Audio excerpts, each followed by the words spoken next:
Irmãos, iniciamos aí uma sequência. Eu gostaria de chamar a sua atenção, né, em relação à liderança da igreja.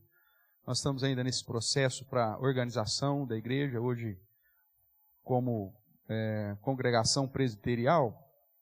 E no próximo dia 17 de setembro, nós teremos a reunião do presbitério de Araraquara para tratar, dentre outros assuntos, o assunto da organização da igreja.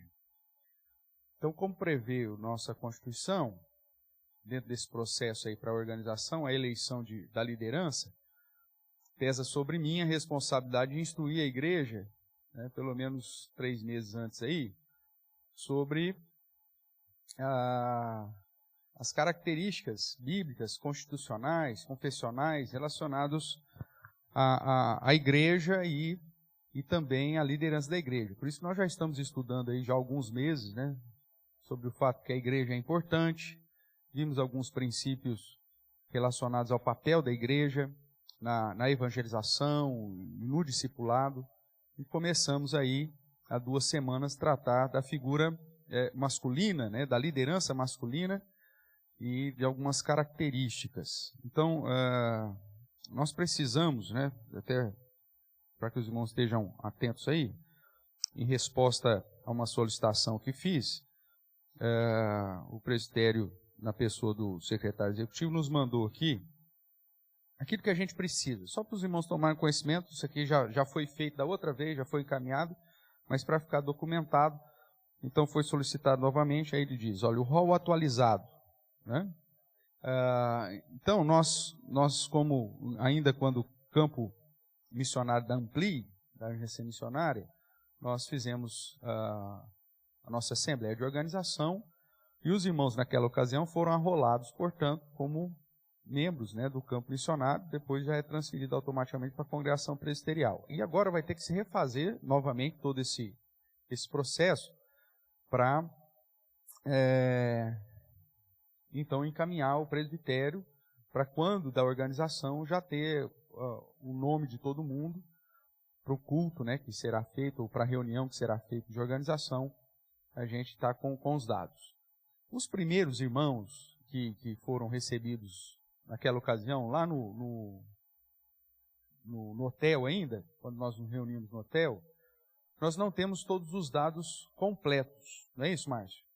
Então nós temos o nome e tal. Só que dentro da nossa confecção de rol, nós precisamos da sua filiação, né? Nós temos a maioria tem, né, nascimento, já tem os documentos, tal, mas nós precisamos, além disso, a sua filiação, a procedência religiosa, o seu endereço atualizado, tal. Então, já foi decidido na última reunião da mesa administrativa, o Márcio vai estar disponibilizando depois um material para você revisar os dados que nós já temos e para, ao mesmo tempo, preencher aquilo que está faltando para que a gente deixe tudo pronto, né, para essa situação aí da organização. E, ao mesmo tempo, quanto a uma exigência legal, que é o LGPD, né, Márcio? Que é a Lei Geral de Proteção dos Dados, então vai vir anexo a essa ficha sua, uma ficha também onde você autoriza o uso, por exemplo, da sua imagem e da proteção dos seus dados, seu CPF, seu RG, seu endereço, sua data de nascimento. A utilização, por exemplo, que a gente faz aqui na divulgação dos aniversariantes, hoje o governo exige que você autorize, né? Inclusive, na transmissão, a gente não está usando mais a câmera da frente, né? Nas transmissões dos cultos e tudo mais, justamente porque ainda nem todo mundo fez isso. Então, para se adequar a essa lei, eu preciso que todo mundo assine isso, a gente vai arquivar isso em relação aos membros da igreja. Por exemplo, seus filhos vêm aqui na frente cantar, vai ser transmitido, então tem que estar... Pastor, mas isso aí está todo mundo sabendo já. Eu sei, mas o governo quer que a gente organize isso de uma maneira documental. Então, você vai estar recebendo isso aí também nessas próximas semanas. Tudo bem? Então, essa aí é a atualização do nosso rol aqui, como é exigido. O que mais?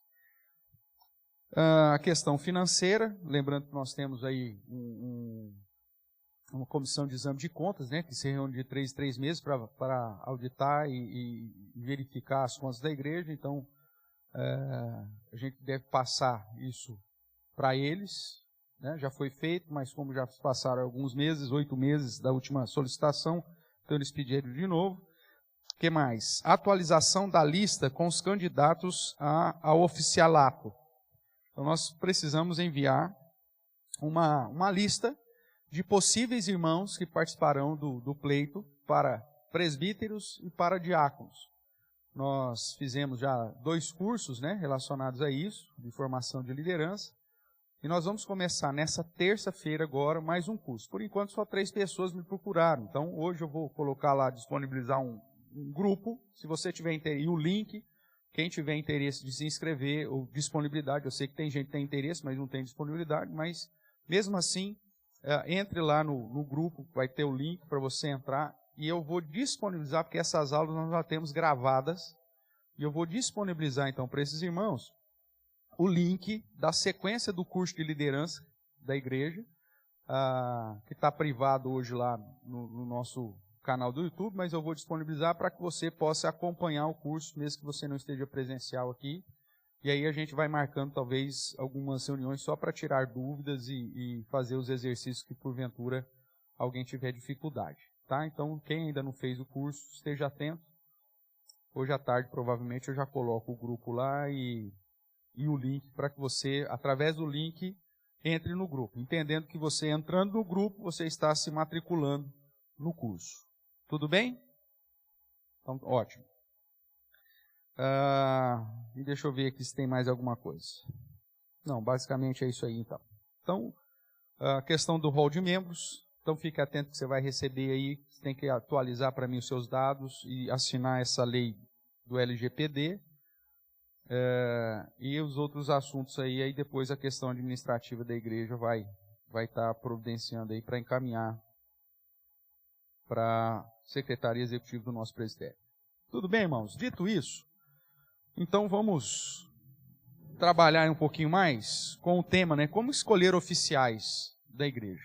Né? Nós trabalhamos semana retrasada, com o texto lá de Êxodo, capítulo 18, quem estava aí se lembra, que é a sugestão que Jetro, o sogro de Moisés, trouxe para ele, para que o trabalho fosse dividido. Vamos dar uma relembrada lá? Abra comigo, Êxodo, capítulo 18.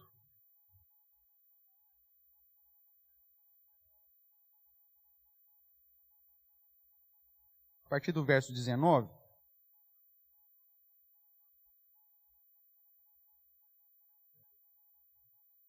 Nós vimos na semana retrasada todo o capítulo. Tem aqui, obrigado. Mas vamos lá, verso 19, que é o ponto principal aqui. Ele vai dizer assim: ouve, pois, as minhas palavras, eu te aconselharei, e Deus seja convosco. Quer dizer, essa palavra tinha que ainda ter o aval de Deus. Representa o povo perante Deus, leva as suas causas a Deus. Então, essa questão do ministério aí, da oração do líder, né? Verso 20. Ensina-lhes os estatutos e as leis, e faze-lhes saber o caminho que deve andar e a obra que deve fazer. Então, o discipulado, o ensino como uma característica de formação de liderança. Você tem que ensinar, fazer a pessoa saber o caminho que deve andar e a obra que deve fazer. Então, todo discipulado vai passar por esses 2 pontos principais.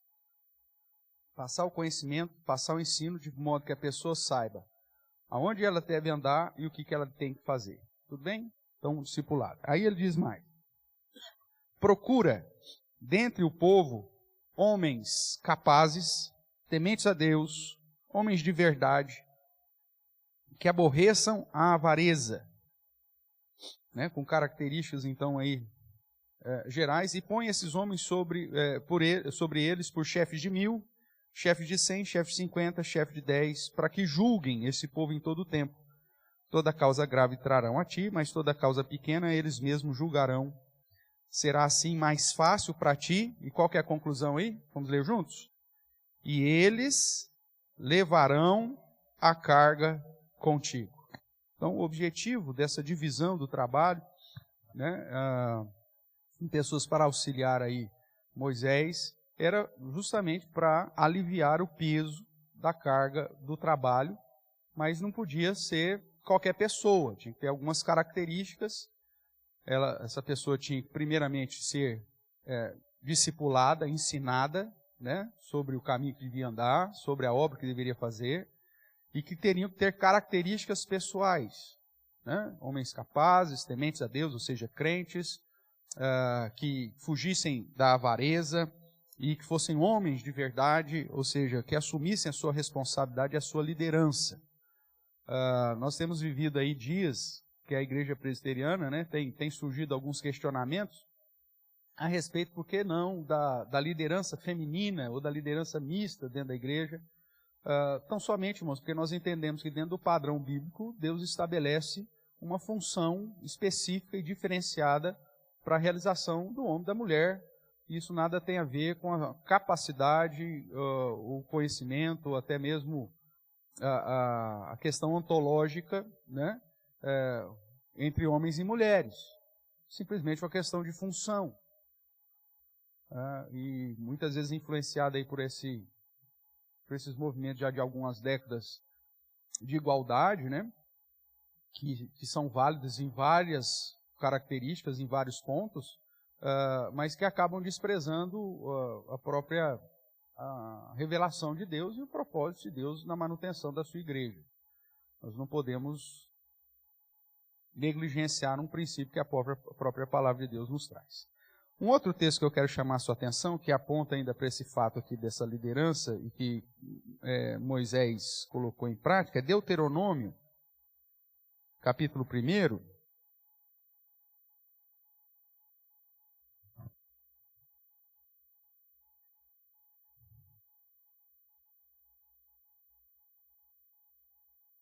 Que vai reforçar um pouquinho essa mesma ideia que já estudamos em Êxodo.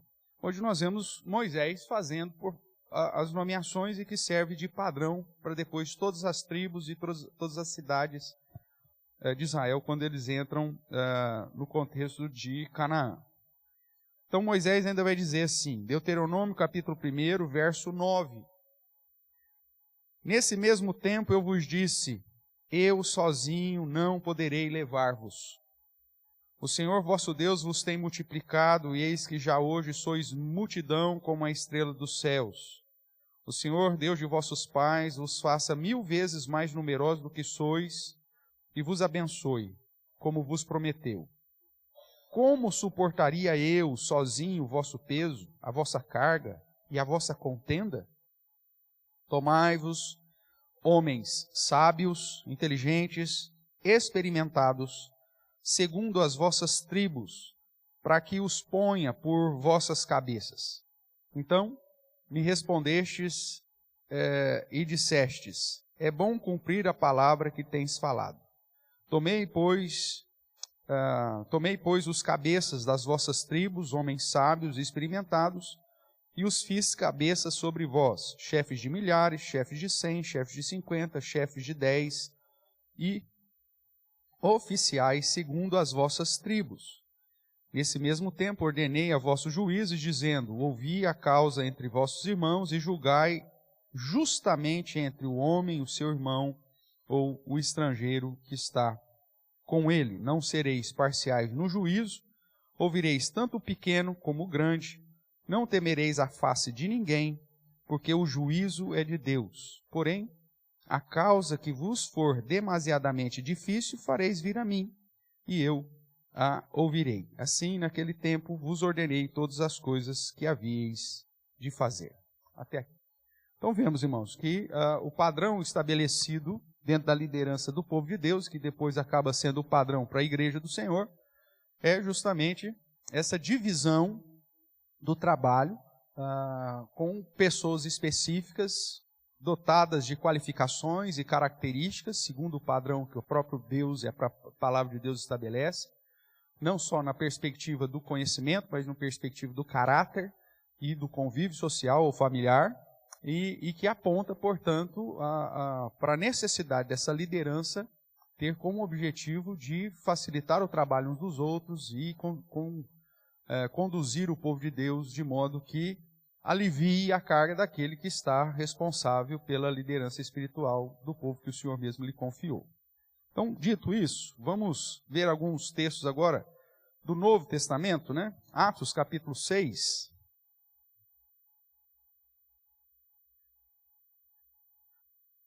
Quando nós vemos já dentro de um contexto de igreja cristã, uma situação específica, Atos capítulo 6, que gerou então o mesmo processo, a instituição de homens para serem designados para a tarefa específica do serviço, da diaconia.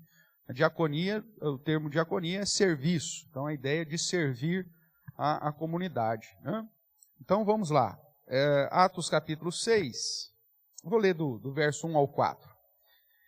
Ora, naqueles dias, multiplicando-se o número dos discípulos, houve murmuração dos helenistas. Helenistas eram os não hebreus, né, os não judeus, os gentios, vamos assim dizer, convertidos, contra os hebreus, né, porque as viúvas deles estavam sendo esquecidas na distribuição diária.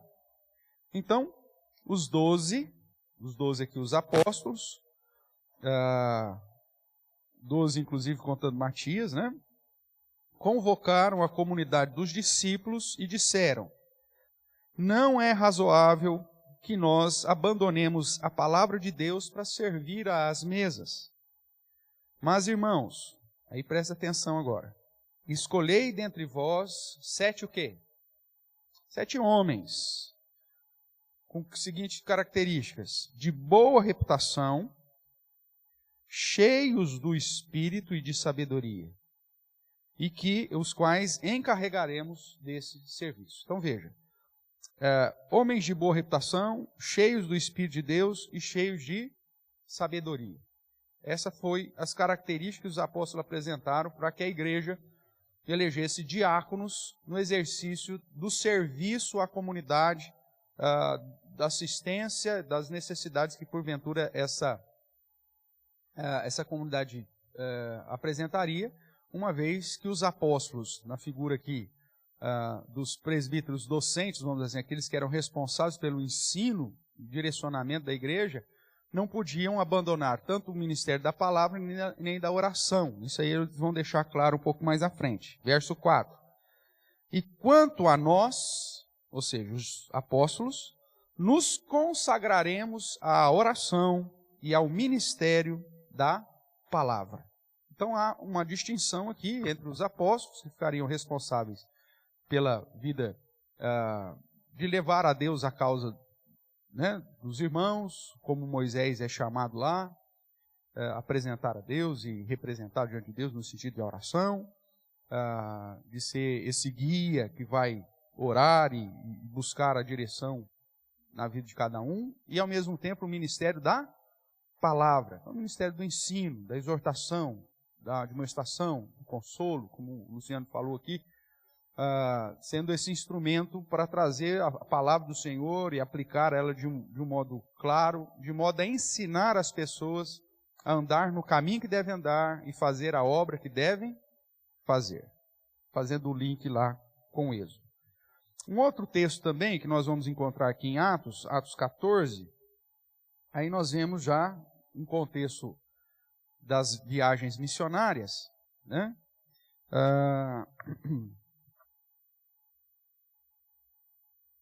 O padrão estabelecido pela igreja cristã, que é a organização de igrejas, né?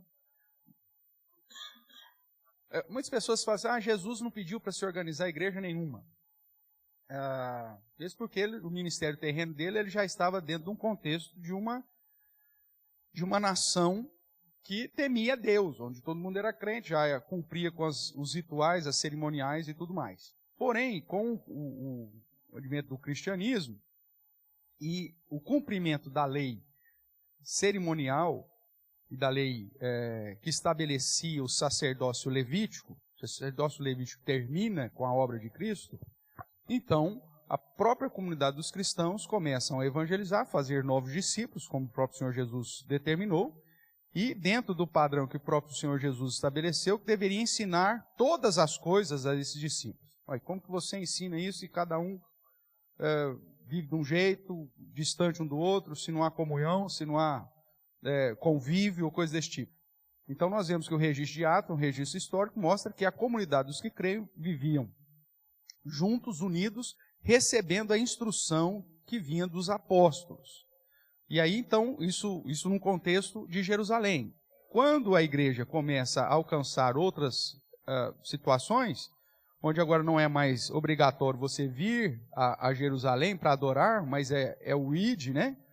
Então, em cada cidade surgiu a necessidade de ter um local para adoração. Então, o nascimento da igreja é natural dentro desse processo de ir e fazer discípulos de todas as nações.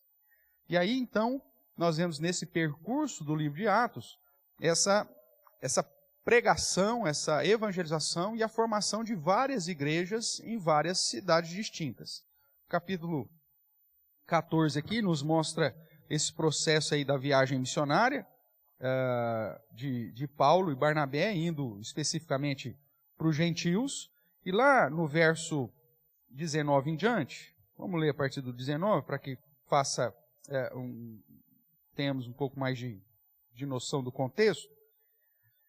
Diz assim: sobrevieram, porém, judeus de Antioquia e Icônio, instigando as multidões e apedrejando a Paulo, arrastando para fora da cidade, dando-o por morto. Rodeando, porém, os discípulos, levantou-se e entrou na cidade. No dia seguinte, partiu com Barnabé para Derbe. E tendo anunciado o evangelho naquela cidade e feito muitos discípulos, voltaram para Listra, Icônio e Antioquia, fortalecendo a alma dos discípulos, exortando-os a permanecer firmes na fé e mostrando que através de muitas tribulações nos importa entrar no reino de Deus. E veja o que eles fizeram mais. Agora o verso 23, que é o verso-chave aqui. E promovendo-lhes em cada igreja, o quê? A eleição de presbíteros. Depois de orar com jejuns, os encomendaram ao Senhor em quem haviam crido. Então, irmãos, uma das características da obra missionária é justamente reunir os conversos, e uma vez reunidos os conversos, você está ali formando uma igreja. E para direcionar ou liderar essa igreja, então era a prática comum de eleger uma liderança masculina para dar o direcionamento e encaminhamento daqueles novos convertidos, daqueles discípulos de Cristo naquela determinada cidade ou determinada região. Então, o padrão estabelecido pelo processo histórico do cumprimento da grande comissão é justamente a formação de igrejas. E a formação de igrejas necessita de formação de liderança, uma liderança dentro do padrão bíblico. Então, dentro disso, agora nós vamos começar uma sequência para estudar. Então, como nós vamos definir, pastor? Se a igreja, para ser organizada, precisa de ter liderança eleita, tal, definida, como que funciona todo esse processo? O apóstolo Paulo depois vai ensinar isso lá em Timóteo, em Tito, né, de um modo mais preciso, as qualificações necessárias para o cumprimento dessa necessidade de formação da igreja. Então nós já vimos que dentro da administração do povo de Deus, mesmo lá no Antigo Testamento, a figura do ancião, um termo que vem do hebraico, e presbítero, termo grego, é a mesma coisa, né? Então o termo presbítero significa ancião, só que o termo ancião vem do contexto hebraico, presbíteros vem do contexto grego. Então por isso você vai encontrar o termo presbítero no Novo Testamento, ancião no Antigo Testamento. Mas refere-se então a esses homens que têm qualificações, capazes, tementes a Deus, homens de verdade, que recusam a avareza, ou seja, tem um padrão moral correto, eram então designados como a liderança tanto das cidades, né, quanto das tribos e, consequentemente, de um contexto de liderança maior no padrão do Antigo Testamento. E no Novo Testamento isso segue o mesmo padrão, então esses anciãos ou presbíteros acabam sendo o fundamento da liderança da igreja num contexto do Novo Testamento. A igreja presbiteriana, ela recebe esse nome justamente porque ela fundamenta o seu sistema de governo na figura de presbíteros, né, representativo, eleitos pelo povo, pela igreja, para direcionar e administrar a igreja. E os presbíteros docentes para ensinar a igreja. Então, o povo de Deus sempre teve esse padrão da figura do ancião ou da figura do presbítero, desde a congregação do deserto, ou desde a igreja do deserto, como Lucas vai chamar a atenção aqui em Atos mesmo, falando que a igreja na época de Moisés é chamada de congregação do deserto. Com a organização da igreja cristã, num contexto gentílico, né, já fora do povo judeu, nós vemos que a administração e o pastoreio das igrejas ele foi planejado para ser realizado através da figura dos presbíteros. Então, os presbíteros são responsáveis, dependendo dos dons e da ordenação do presbitério, né, como é dito lá para Timóteo, né, que ele foi ordenado pelo presbitério, ele vai exercer uma função de docência ou de regência, ou seja, ou a questão administrativa ou a questão pastoral, né, como presbítero. E os diáconos são aqueles que são responsáveis pela manutenção e o serviço aos santos, serviço aos crentes. Então, esse padrão é o padrão que a palavra de Deus vai estabelecer de um modo geral. O apóstolo Paulo gasta razoável tempo para ensinar princípios e deixar normas para que em cada igreja haja presbíteros constituídos. Por que ele faz isso? Porque o padrão do cristianismo é organizando igrejas, e para organizar igrejas você precisa de uma liderança masculina, cada um na sua função, para que o andamento da igreja seja dentro do padrão que a própria palavra de Deus estabeleça. Então não existe outro modelo. O modelo do cristianismo é a organização de igrejas, e para organizar essas igrejas, formar uma liderança, elegendo uma liderança masculina específica, dentro de qualificações específicas para o direcionamento de toda aquela comunidade. Né?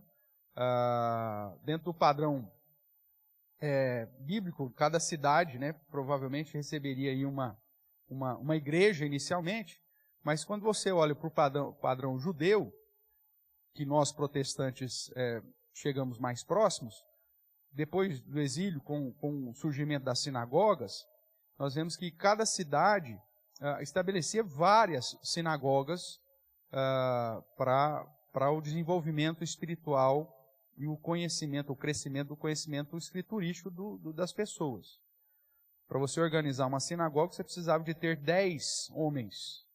A partir de 10 homens, você já organizava uma sinagoga, 10 famílias, vamos assim pensar. Né? Seguindo o mesmo padrão lá de Moisés. Chefe de 10, chefe de 50, chefe de 100, lembra? Então, com 10 famílias, você já tinha alguém lá para liderar essa comunidade de 10 famílias ou de 10 homens que organizava-se a sinagoga, que tinha como objetivo se reunir para estudar a palavra de Deus, adorar ao Senhor, uma vez que eles estavam num contexto que o templo estava impossibilitado.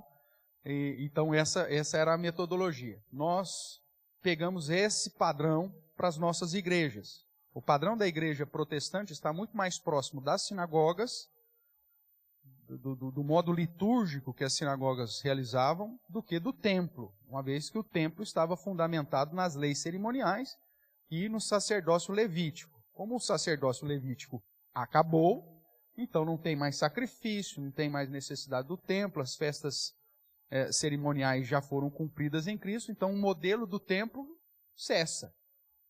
Só para você ter uma diferença, né?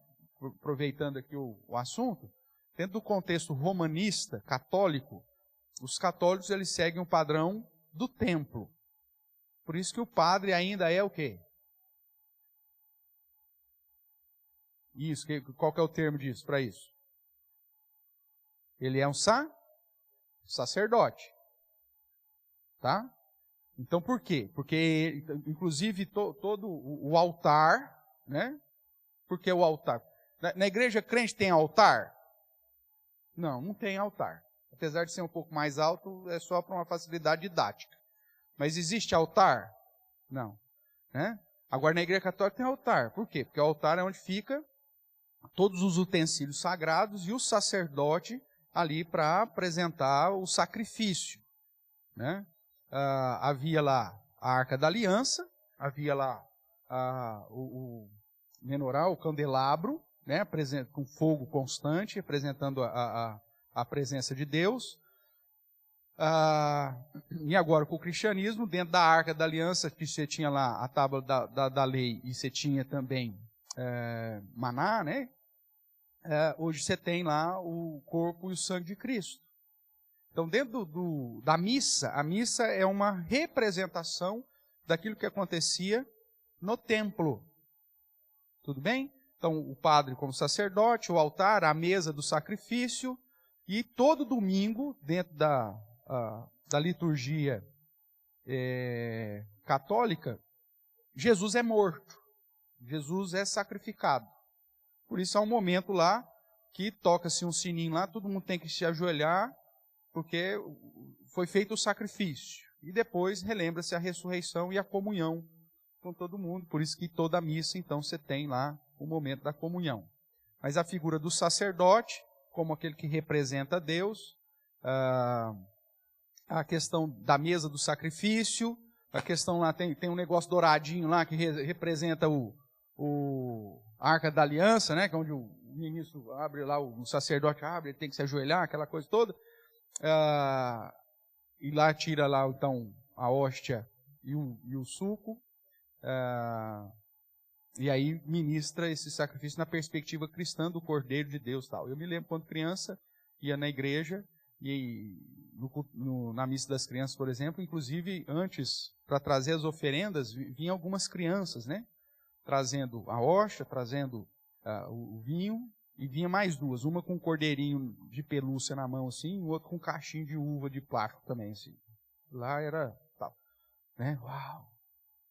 Trazer o cordeirinho, para ensinar as crianças que ali estava sendo feito um sacrifício, Jesus, o Cordeiro de Deus. Tal. Então, a missa é o padrão do templo, onde há o sacrifício todo domingo. Eles matam e ressuscitam Cristo a cada missa. Esse é o padrão. Jesus cumpriu a lei cerimonial. O sacerdócio levítico já cessou. A lei cerimonial já acabou. Então, o padrão do Novo Testamento não é mais segundo o templo, mas segue-se um padrão da reunião de um povo de Deus para receber a instrução da palavra do Senhor, estudar a palavra de Deus, adorar ao Senhor, os elementos essenciais do culto, mas não no padrão mais do templo, mas no padrão agora de Cristo, onde a essência do culto é a palavra, o ministério da palavra. Por isso que o púlpito nas igrejas históricas, reformadas, né, e com senso da responsabilidade litúrgica que lhe cabe, você tem o púlpito centralizado. Quando você vai na igreja católica, onde que fica o púlpito? Do lado, ou até mesmo mais distante, assim, o cara sobe lá e fica o púlpito lá. Porque aqui é o altar do sacrifício. Então o ensino, ele desce, aí vai lá, sobe lá no... Geralmente tem uma escadinha, um lugarzinho assim, mas geralmente no canto. Que é assim que era um contexto até de design lá do templo, da logística e tudo mais. Mas na igreja protestante, o centro da igreja é as escrituras. Então, o padrão do culto é o púlpito e a mesa da comunhão. Pastor, por que essa mesa atrapalha que essas crianças vão passar? Não dá para jogar essa mesa lá para o canto? Dentro da representatividade litúrgica, irmãos, não. Né? Pastor, por que o senhor não põe no canto o púlpito assim? Fica mais bonito. Porque existe uma representatividade onde a centralidade das escrituras e do sacrifício que já foi realizado, por isso é a mesa da comunhão, da Santa Ceia, e não a do sacrifício, é centralizada no nosso serviço litúrgico. Existe um porquê disso. Né? Então essas igrejas modernas e tudo mais, periri, que acabam desprezando essa questão. Tira-se o púlpito, põe um banquinho só para o cara sentar lá, que é o coaching, né? Você tira a centralidade da palavra e põe a centralidade no infeliz que vai sentar no banquinho lá trazer uma mensagem coaching, né?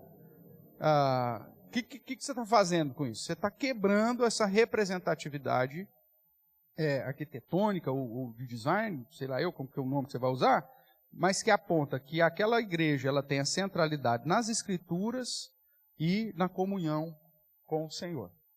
Tudo bem até aqui? Então, dito isso, irmãos, há uma diferença gritante nas questões litúrgicas. O pastor não é sacerdote. Todos nós somos sacerdotes. Não sou eu que te conduzo para a presença de Deus, mas Jesus Cristo, como nosso sumo sacerdote da ordem de Melquisedeque, já abriu esse novo e vivo caminho para que você e eu, juntos, tenhamos acesso ao trono de Deus. Então, a característica litúrgica nossa muda bastante.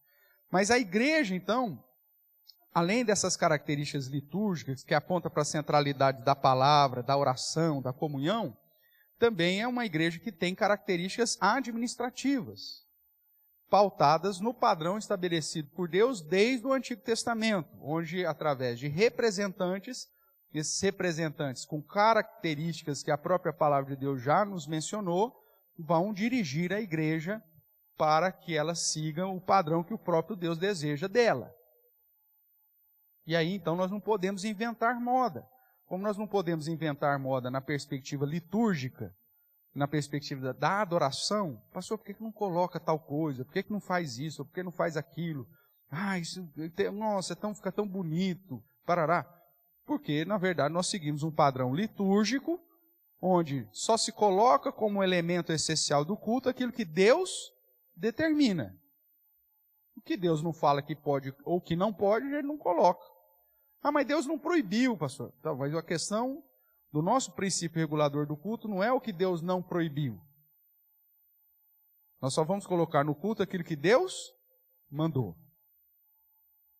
Esse foi o erro, um dos erros, né, de Nadab e Abiú. Apresentaram um fogo estranho que Deus não havia ordenado. Essa aqui é a base explícita do princípio regulador do culto. Então, tudo aquilo que você vai colocar no culto tem que ter base numa ordenança de Deus. Por isso, a oração, o louvor. Agora, existem as circunstâncias do culto. Nós já estudamos isso em outro momento, né? Por exemplo, dentro dos elementos essenciais do culto, no padrão bíblico, a oração faz parte? Sim. Pastor, vai ser oração silenciosa? Vai ser oração conjunta? Pastor, vai convidar alguém para orar? Isso são circunstâncias do culto, mas tem que ter oração. Louvor é um elemento essencial do culto? Sim. Pastor, mas esse louvor, ele vai ser dirigido pela equipe de louvor? Ou não? Vai ter violão? Vai ser no piano? Vai ser só no gogó, a capela? Como que vai ser? Isso são circunstâncias. Tem gente para tocar violão? Tem. Então toca o violão, não tem problema nenhum. Circunstância. Não tem, pastor? Então vamos cantar sem instrumento. O que não pode faltar é o louvor. O louvor é essencial. Equipe de louvor é essencial para o culto? Não. Pode ser feito até com coral? Com coral é até mais difícil, porque o louvor ele tem que ser congregacional. Quando você põe só você pode pôr até o coral numa perspectiva de um hino de consagração, num hino de adoração, tudo bem. Mas quando se trata do momento do louvor da igreja, esse louvor tem que ser feito através de quem? Da igreja. Agora, se vai ter equipe de louvor, se não vai, se vai ser com piano, com órgão, se vai ser hino ou cântico, isso são circunstâncias. Aí o que acontece? O povo inventa moda, dentro daquilo que Deus não determinou. Aí, meu amigo, complica. E é isso que a igreja precisa estar inserida. Se na questão da adoração existem princípios claros, na questão da administração da igreja também existem princípios claros. e que se eu quero obedecer a Deus na perspectiva bíblica, eu tenho que estar atento a tais princípios. Tudo bem até aqui, irmãos? Claro? Então vamos caminhar mais um pouquinho aqui. Então, mas como que a gente deve escolher presbíteros? Nós, a partir de semana que vem, se Deus permitir, nós vamos entrar nas qualificações, mas eu quero aqui citar uma palestra do presbítero Solano Portela, num material que a Igreja Presbiteriana do Brasil fez alguns anos atrás, se não me engano são 14 ou 15 palestras, sobre oficialato da igreja. E convidaram vários pastores, e aí eles colocam lá esse material lá, com palestras explicando sobre as características, algumas questões lá. Infelizmente tem muita gente que usa aquele material de uma maneira errada. Por quê? Porque aquele material, as 14 ou 15, sei lá, eu não lembro quanto vai ser agora, eles são acumulativas.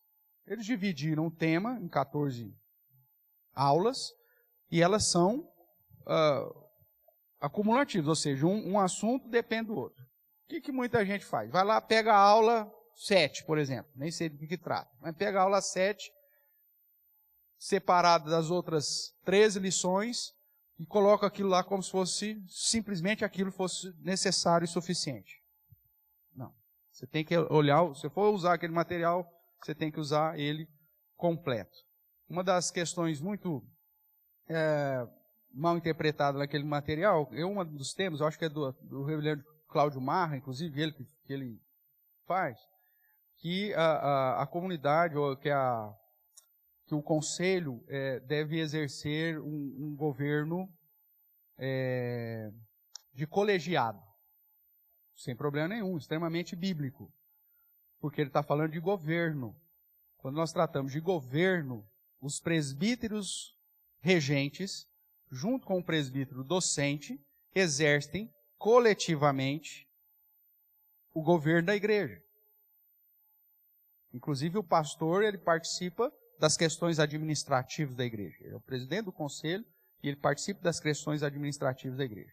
Só que nessa aula específica lá, que trata do colegiado para as questões de regência, as pessoas pegam isso e falam, tá vendo, pastor? O conselho ele tem que fazer uma atuação colegiada no ensino. Não, meu amigo, não é isso que a Bíblia ensina e não é isso que a nossa Constituição ensina. A parte de docência, de ensino, é uma responsabilidade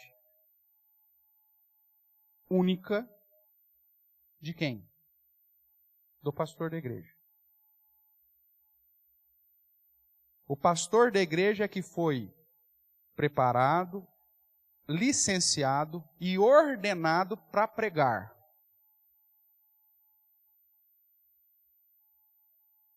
Ele é o único.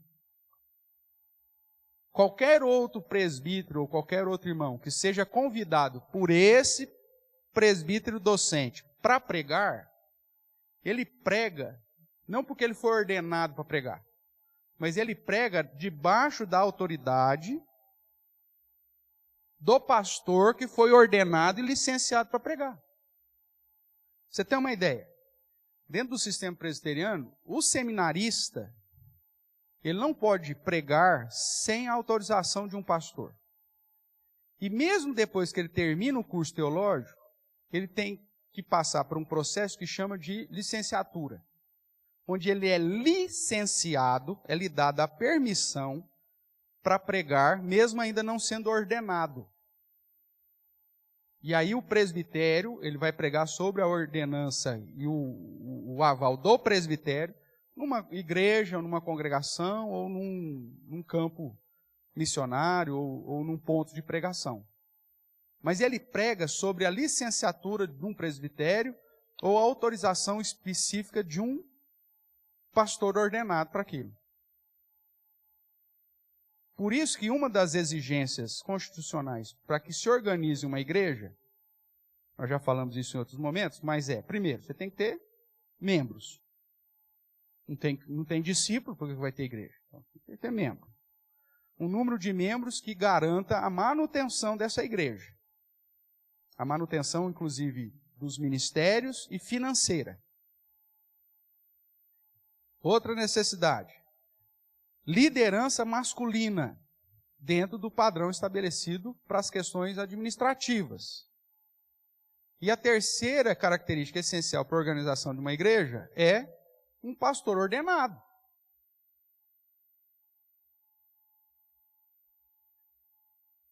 Um pastor que foi preparado, licenciado e ordenado para ser o representante ou responsável pelo ministério da palavra e da oração. Quando eu desprezo isso, e tem igrejas que inclusive o conselho fala, gente, nós não precisamos de pastor. Não precisamos de pastor. O pastor dá muito trabalho. Tem que pagar o salário do infeliz. E às vezes o cara tem família grande, você tem que pagar plano de saúde. O cabra e a família dele. 50% do INSS do cara. O fundo de assistência pastoral, que é como se fosse o seu fundo de garantia. Férias, 13º. Meu Deus do céu, isso fica muito caro. Não precisamos disso, não. Nós já temos aí um monte de irmãos aí que prega muito bem. Que traz ensino e que faz. Não precisamos, pastor. E tem igrejas que têm a cara de pau, inclusive, chegar no presbitério e falar assim, nós queremos organizar a igreja. Tá, mas quem que é o pastor de vocês? Não tem pastor, não precisamos de pastor. Porque nós temos lá alguns irmãos que pregam. Irmão, o fato de você saber pregar não te faz pastor. Dentro do padrão bíblico, o que te faz pastor é ter um colegiado que reconhece os seus dons, a igreja reconhecendo os seus dons, e você é, com imposição de mãos, ordenado pelo presbitério para aquela função específica. Aí a gente vê algumas aberrações na história aqui, né, da eclesiologia, que aí o cara diz, não, Deus me ungiu. Não foi o presbitério que me ungiu, foi o Deus que me ungiu. Eu estava na minha cozinha, eis que vi uma luz, uma pomba sentou na janela, e Deus falou ao meu coração, eis o óleo aí, unja-te, pois te chamei para ser o pregador das nações. Aí o cara vai lá, derrama o óleo soia, lisa, qualquer óleo na cabeça lá, e aí ele, pronto, fui chamado e eu sou agora pastor, foi ordenado pelo próprio Deus. Só que ele comete alguns erros absurdos. Primeiro, o pastor, ele é ordenado, ele não é ungido. Porque quem era ungido era quem? O sacerdote, meu amigo. Quando você vai para as igrejas aí, pentecostal, neopentecostal, nós vamos ungir pastor. Não se unge pastor, meu Deus do céu. A lei cerimonial já foi cumprida. O sacerdócio levítico já acabou. Avisa para essa turma alguém, pelo amor de Deus. Aí vai lá e ainda mancha o carpete, tudo da igreja, porque joga lá 50 litros de óleo na cabeça do infeliz. Quase afoga ele de tanto óleo que joga. Já viram isso na internet? Não precisa ver também. Aí joga lá. Esse galão, Lubrax. Né? Não é, óleo liso já não funciona mais. Compra o Lubrax da Petrobras, né? De caminhão. Ó. Ungiu. Pronto, tá ungido. Isso não existe, irmãos. Porque unção era ou para sacerdote, ou para rei, ou para profeta. O sacerdote dentro da lei cerimonial, dentro do sacerdócio levítico. O que aconteceu com o sacerdócio levítico? Acabou. Jesus cumpriu a lei cerimonial completamente. Por isso que as leis do Antigo Testamento, que referiam essa questão cerimonial e civil, foram abolidas em Cristo Jesus. Só permanece a lei moral. Essa permanece. Então, irmãos, quando nós olhamos para essas exigências, nós precisamos entender elas no todo. Porque se você sacar só um ensinamento, que o reverendo Cláudio Marra falou isso. Tá, mas o que o reverendo Mauro Márcia disse? O que o Nicodemo disse, o que o presbítero Solano disse? É o todo. Da mesma forma que você sacar um versículo bíblico, você vai falar besteira, você sacar um princípio constitucional fora de todo o contexto, você vai fazer besteira também. E vai querer assumir uma posição que Deus não te colocou. A liderança da igreja, ela precisa estar ciente de qual é a competência dela. Deus chamou presbíteros, regentes, para uma competência específica. E existe uma competência específica, inclusive bíblica e garantida pela Constituição, para os pastores, os presbíteros docentes. Se o presbítero regente quiser mexer naquilo que é exclusivo do presbítero docente, vai dar problema. E se ele, mesmo que ele usar a prática do ensino, mas se não for debaixo desse presbítero docente que foi ordenado para isso, ele está também fora da competência dele.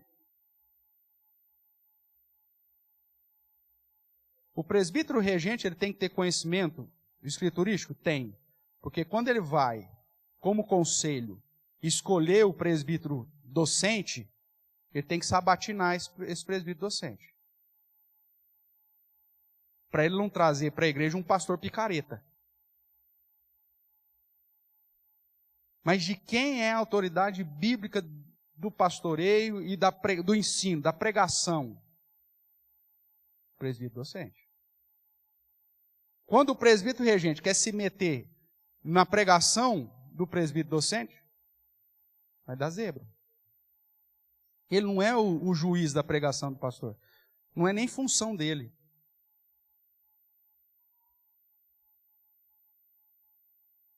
Ele só se coloca numa posição de superioridade ao presbítero docente quando ele está para examinar esse presbítero docente, para trazer esse presbítero docente ou não para dentro da igreja. Convidando ou não esse pastor para ser o pastor daquela referida comunidade. Que ele pode fazer isso com convite, na perspectiva como conselho, ou da eleição, quando se convoca uma assembleia para escolher o pastor que vai pregar. A partir do momento que você joga isso, a responsabilidade, para a comunidade escolher, então a comunidade tem que estar ciente também das responsabilidades que pesa ao pastor, para não eleger aquele que ela, eu achei que parecia uma boa pessoa. Judas parecia uma boa pessoa para muita gente, inclusive para os 11, parecia uma boa pessoa. Tanto é que quando Jesus fala, João pergunta, quem que é o traidor, Senhor? Jesus fala assim, eu vou molhar o pão e vou entregar para ele. Aí Jesus vai lá, molha o pão e entrega para Judas. O que os demais apóstolos falaram? É Judas. Foi isso que eles falaram? Não, eles falaram, não entendi. E aí, quem que é? Porque Judas era um cara que estava fora de qualquer suspeita. Olha que coisa.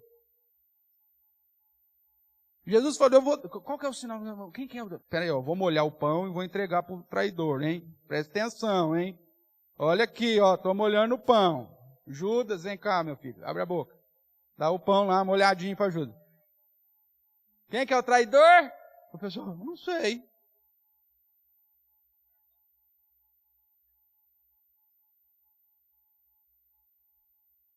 Você tem que conhecer profundamente, meu amigo, porque senão Jesus falando, traidor, esse que eu quero para mim. Essa é a responsabilidade da igreja e do conselho, no sentido da escolha do pastor que vai pastoreá-los, tá? Dentro desse sistema já institucional. Mas voltando aqui para o presbítero Solano, na parte dele lá, que ele trata, ele resume o seguinte tema, como escolher presbíteros. E ele vai então trabalhar 7 pontos. Primeiro, você tem que escolher presbítero de modo cuidadoso. Onde ele vai tratar a questão que você tem que conhecer a pessoa, você tem que avaliar as características dessas pessoas, e piriri pororó. Depois ele vai dizer que tenha o desejo evidente de ser presbítero. Por que ele diz isso? E depois, quando a gente for estudar lá Timóteo e Tito, você vai dizer, aquele que almeja o episcopado, coisa boa que faz. Então, ele coloca, baseado nessa expressão de Paulo, que aquele que quer ser presbítero, ele precisa almejá-lo. Eu tenho já algumas considerações nesse sentido aqui. Por quê? Porque o desejar servir ao Senhor tem que ser uma inclinação de todo crente. Nós somos chamados para servi-lo. Agora, desejar ser presbítero e ter as qualificações para ser presbítero, irmãos, é um abismo muito grande.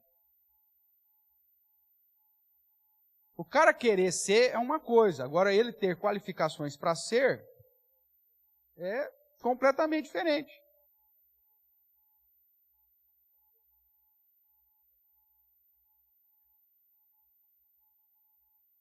Eu entendo aquela expressão de Paulo quanto à disposição em servir.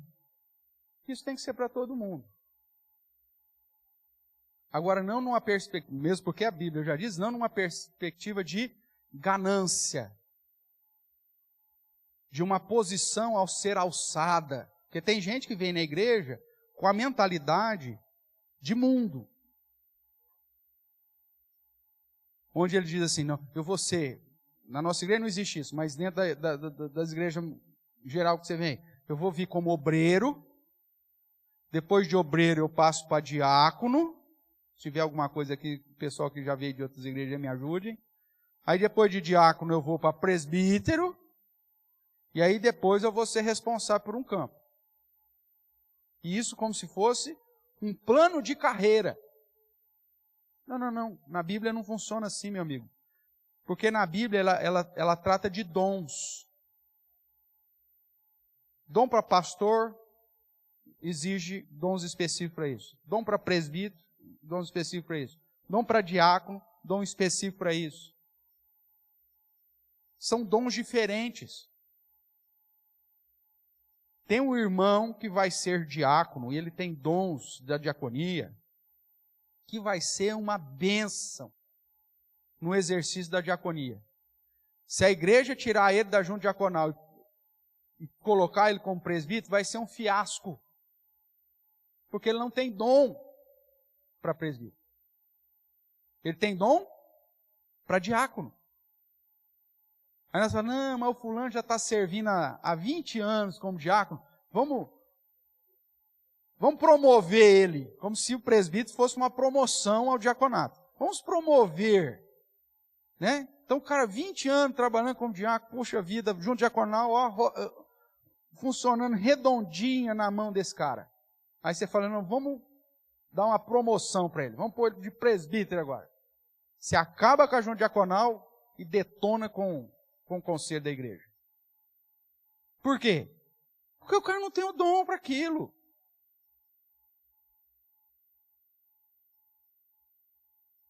O cara, às vezes, ele tem, por causa do dom da própria diaconia, o dom do socorro, da misericórdia.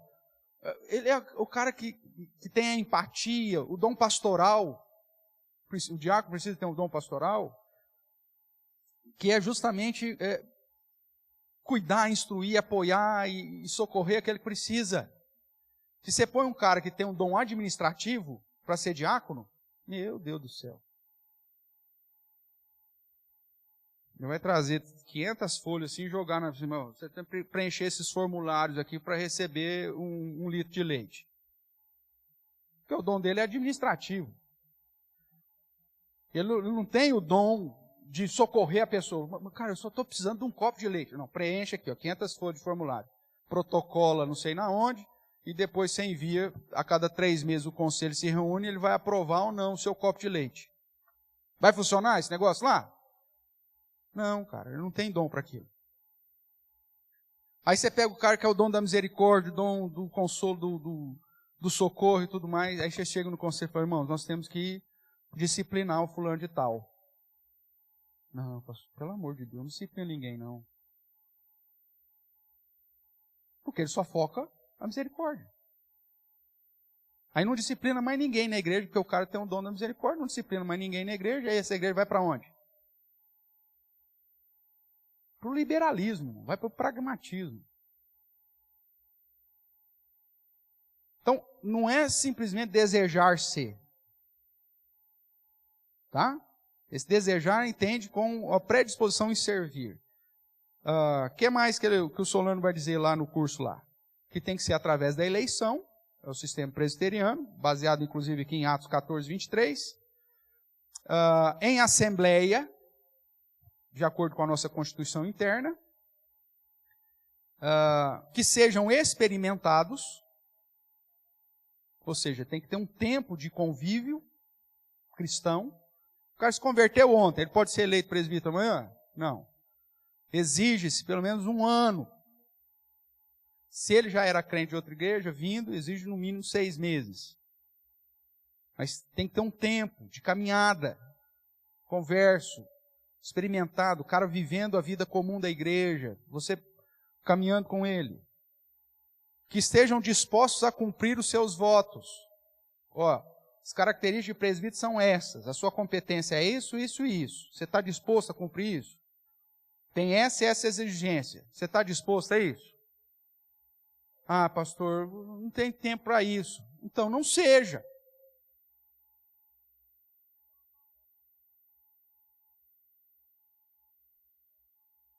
Imagine você lá na sua empresa, ou você como encarregado. Você abre lá, vamos pensar nessa perspectiva agora fora da igreja. Você abre lá uma oportunidade de emprego, tem uma vaga de emprego lá, onde você precisa, sei lá o porteiro da sua firma. Tá? Então você tem a exigência lá, o porteiro.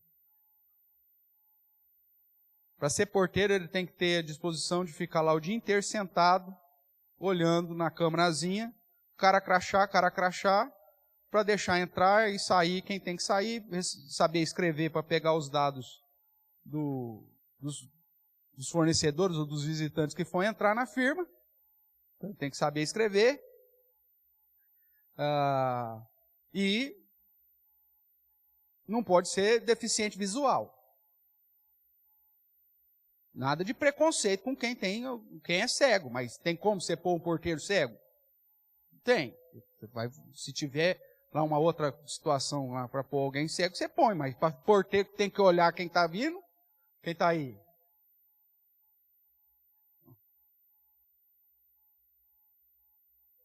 Como você comprova?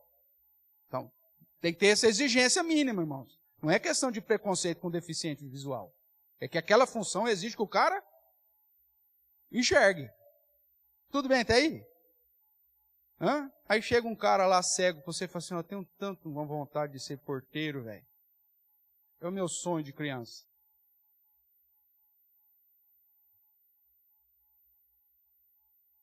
Aí você contrata o cara. Coitadinho. Ele tinha vontade. Vamos pôr ele cego mesmo. Como que ele vai ver as pessoas entrar e sair, cara? Não sei. Mas coitado, queria tanto, era o desejo dele. Vai dar certo, irmãos? Sim ou não? Não vai. É preconceito com o cara? Não é preconceito com o cara, é que a função exige que o cara veja. Tem. Então o que acontece? Eu peguei um caso extremo aqui, que você fala, pô, não podia nem cogitar uma situação dessa. Mas na igreja cogita.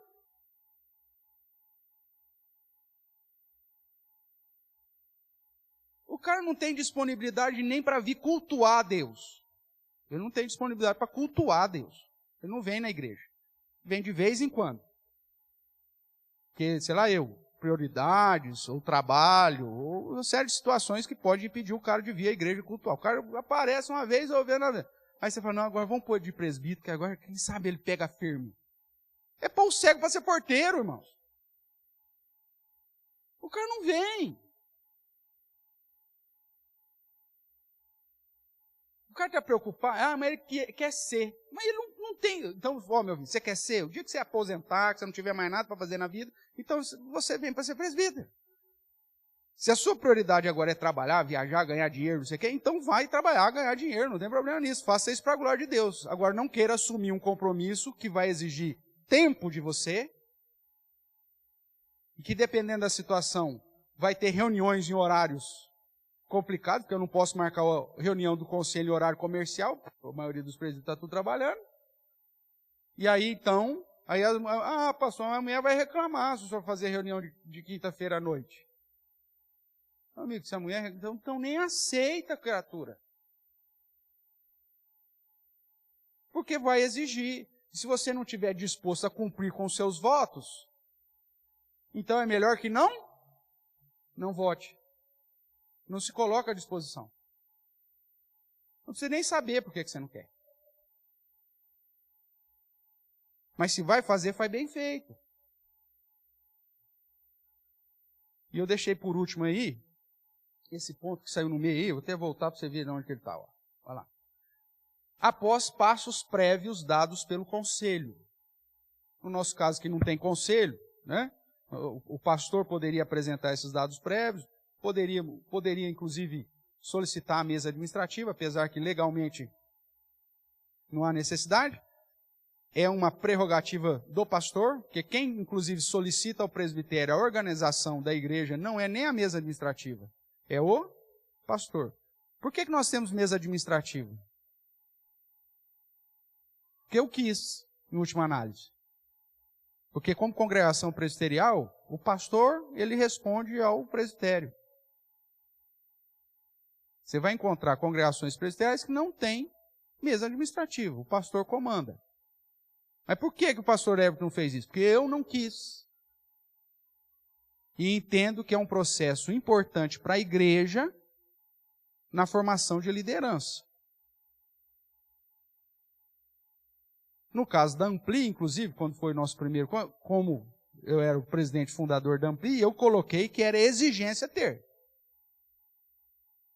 No estatuto da Ampli, né, falecida Ampli, tinha. Que era exigência ter mesa administrativa. Por quê? Porque eu já entendi lá na época, junto com os irmãos, foram os constituintes lá da Ampli, que era importante no processo de formação de liderança, que a igreja, mesmo ainda como um campo missionário, já aprendesse a eleger por um ano, porque se ela errasse era só um ano que ela ia errar, e não ia amargar muito tempo, mas já participando desse processo. E aqueles que fossem inseridos na liderança já fossem experimentados. Então é uma visão de formação de liderança. Mas constitucionalmente na Igreja Presbiteriana do Brasil isso não é exigência.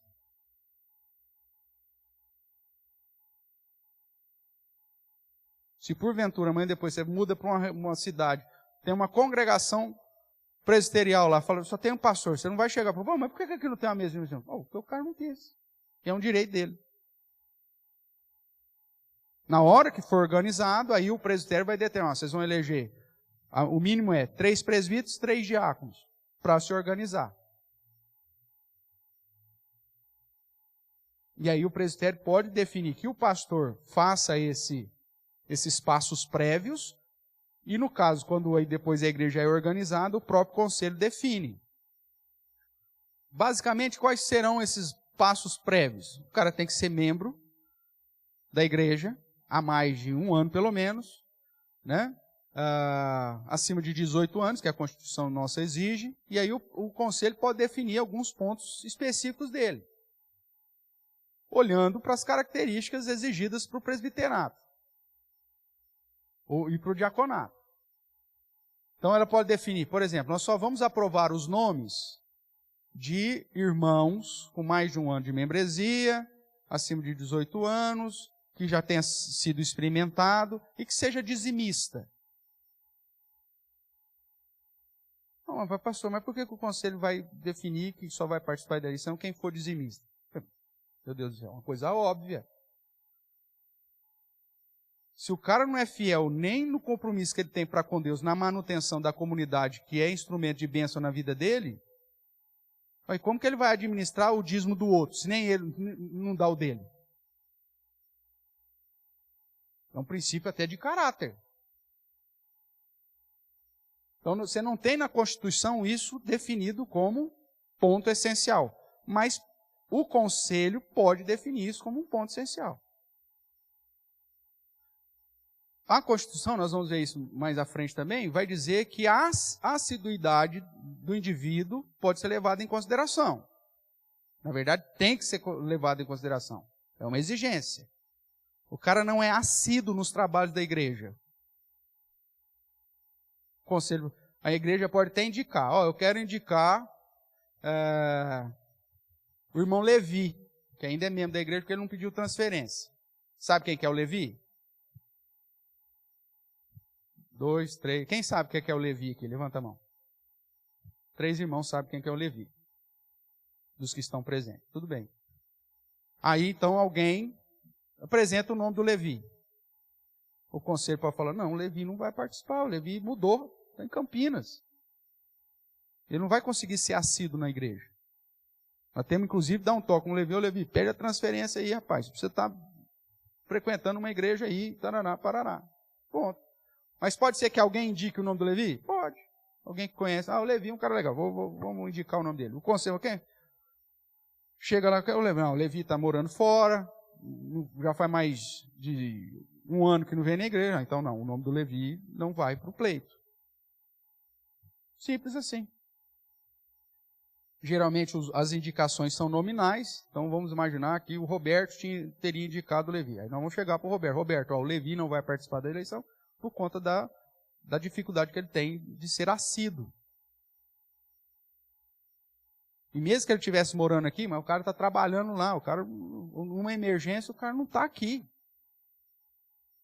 Que era o problema que a gente tinha em várias outras igrejas, né? Os presbíteros moram fora. Aí você nunca tem os caras para fazer nada. Não adianta. Pois não, ó. Não. No nosso caso aqui, eles aprovando lá no dia 17 de setembro, aí nós vamos começar o processo. Eu vou pedir indicativos do presbitério de como que eles querem que eu dirija aqui. Se ele falar, você avalia os nomes, ou não, eu tenho uma mesa administrativa, gostaria que a mesa administrativa avaliasse os nomes. Então, tá. Aí abre-se um período de indicação, ou não, que é uma das coisas que a gente já definiu em mesa administrativa, que só vai participar do pleito quem fez o curso de liderança. Então aí nós já temos um grupo. E aí nós só vou apresentar agora um questionário para esses irmãos que fizeram o curso, justamente de autoavaliação. E tem mais um curso antes que é simplesmente para dar uma noção de dons, para que a pessoa faça uma autoavaliação de qual área que ele poderia atuar com maior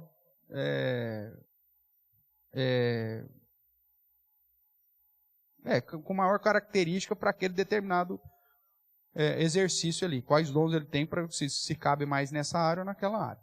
Aí, pautado nisso, então, a gente aprova o nome de quem vai concorrer e de quem não vai concorrer. Tá? Hoje, por exemplo, nós já mudamos o sistema dizimal da igreja para o envelope. Por quê? Porque hoje nós temos condições, inclusive, eu não sei, quem sabe disso é o Paulo. Mas o tesoureiro da igreja tem condição de falar para mim quem é dizimista fiel e quem não é dizimista fiel. Olha, se você não consegue ser fiel nem no seu dízimo, como que você vai administrar o dízimo dos outros? Com que fidelidade você vai administrar o dízimo dos outros se você não é fiel nem no seu? Tudo bem? Então, aí agora, com esse mecanismo novo de contribuição, cada um tem o seu envelope numerado. Quem sabe os números? Tesoureiro. Né? Inclusive foi aprovado lá algumas mudanças de números, justamente para o cara não falar, por ordem alfabética, então 1 eu sei quem que é. Né, Sabrina? Abner. Então já mudou, já foi mudado isso, você vê o envelope 1 aí, você já sabe que não é mais do Abner, porque foi mudado.